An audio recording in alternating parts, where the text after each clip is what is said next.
Okay, I'm going to share the screen.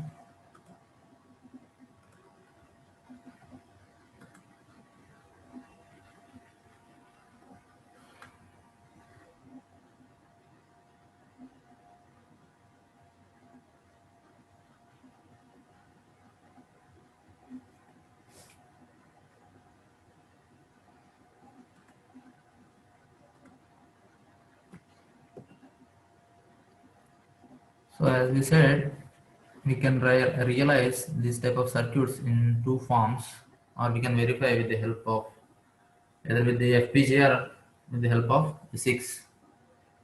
Okay.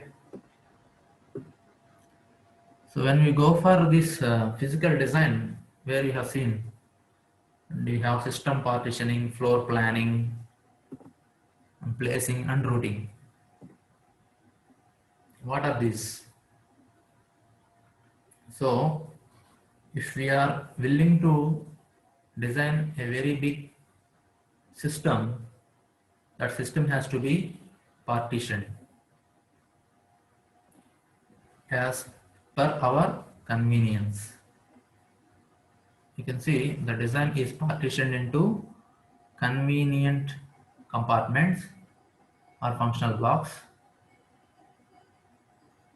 Generally, it will be done at the early stage itself, and the software design prepared in terms of such blocks. Okay. So generally, we can simply say that if you are willing to design a very big system, it has to be partitioned. That is nothing but the system partitioning. Generally, the system partitioning can be done with something in an idea in our brain. What is that? There should be very less amount of dependency. Okay, there should be very less amount of dependency for the two different components. Okay, floor planning. We can also see with the what floor planning is. We have different types of blocks, input output pins. Input output pins has to be kept at the border side of the circuit. We can't keep in the middle. Okay, we also know that some of the circuits will be exhibiting more amount of heat, and some of the circuits are very much sensitive to the heat. We can't sir keep. Border అంటే నా పేరు సూర్యాలు బార్డరేగా Yes. Hello.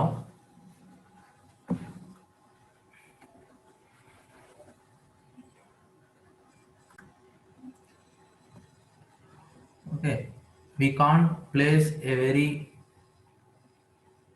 the component which is producing more amount of heat near to the IC or the circuit which is very much sensitive to the heat. These type of things has to be kept in mind, and we have to go for floor planning. Okay. So placement. This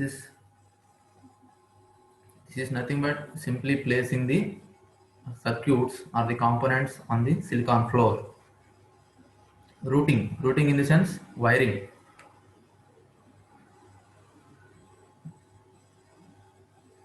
We can't connect as we like. In VLSI, there will be some particular format of connecting the circuits, right? For example, if you go through the field programmable gate arrays, also we will be specifying that we will be having an FPGA, and we will be having some input pins and some output pins. Generally, the output pins will be indicated with the LEDs. That means if you have a circuit, if you have some inputs, right, we have to connect only to the specified input pins, and we can see the output in the LEDs or else in the specified output pins. Okay, those will be connected in some systematic way. Generally, FPGAs will be having some combinational logic blocks, CLBs, we simply called as CLBs. On FPGA, we will be having different CLBs, combinational logic blocks, and we will be having horizontal and vertically some wires or some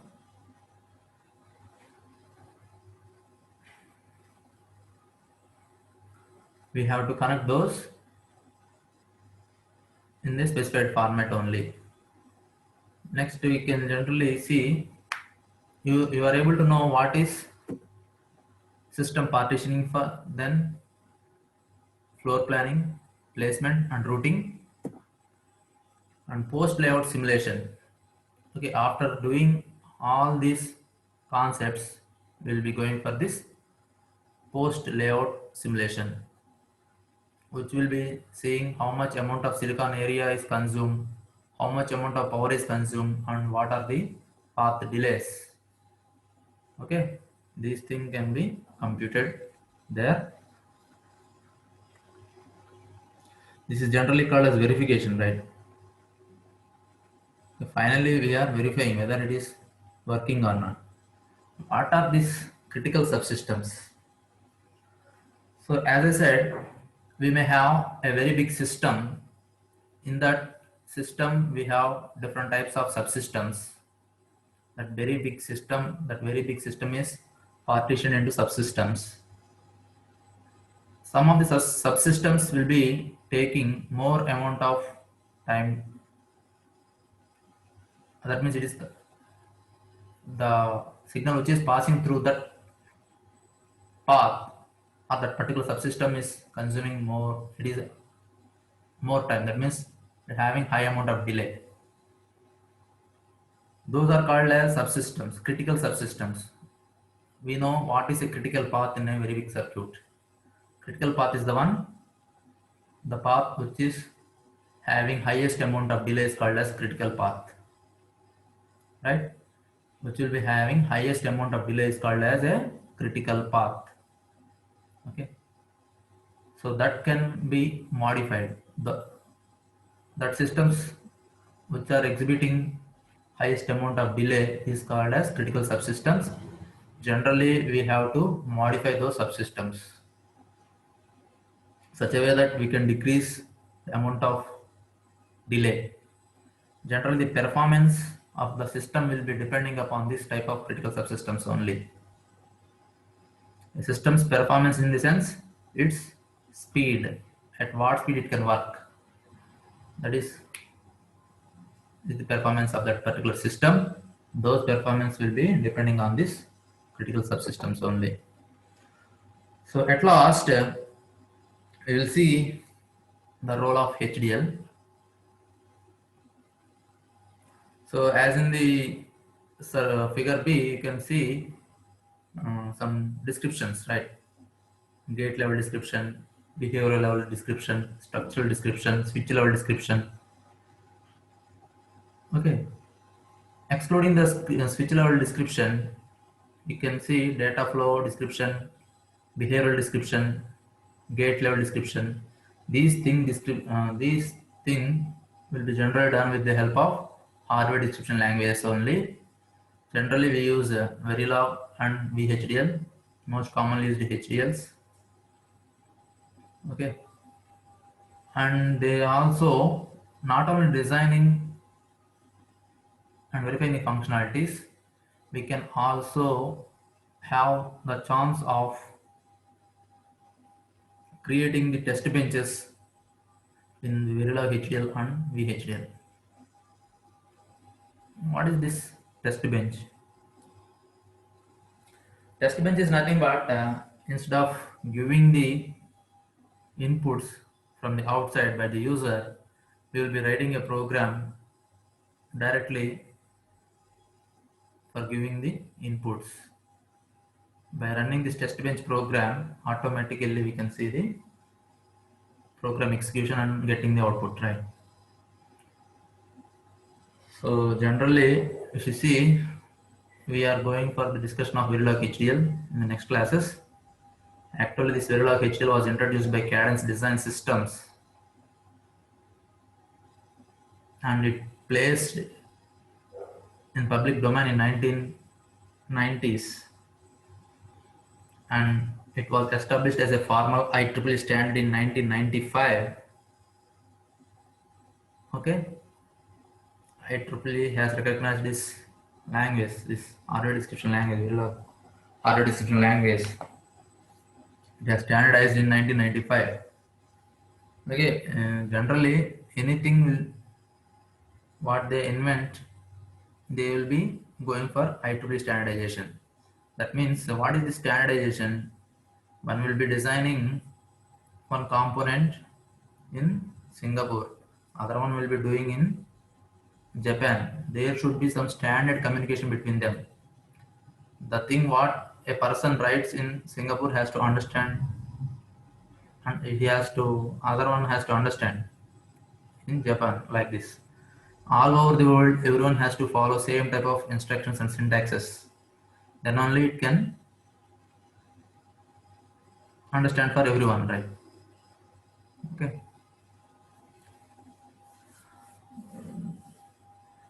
We have the revised versions of this tool. That means that language also in 2001.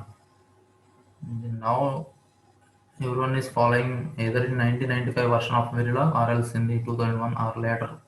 Many modifications has come to the syntaxes of Verilog also. So at last, in the discussion, we have to go for Verilog HDL. Okay, we will be discussing the Verilog HDL. Okay, let me revise once. First and foremost, we have seen the conventional approach for the digital designs, and we have seen different sequence of steps in designing of an electronic circuit, and later we have gone for VLSI design, and there we have different types of abstraction models, right? And later we have gone for ASIC design flow, and in the ASIC design flow, ASIC is nothing but application specific integrated circuits,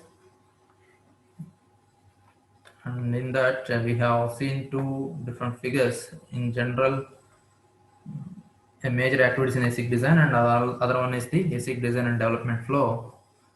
And there we have seen that we have HDLs can be implemented at different levels. Hardware description language can be implemented at different levels in the logic designs, at either behavioral level or data flow level, gate level. Okay,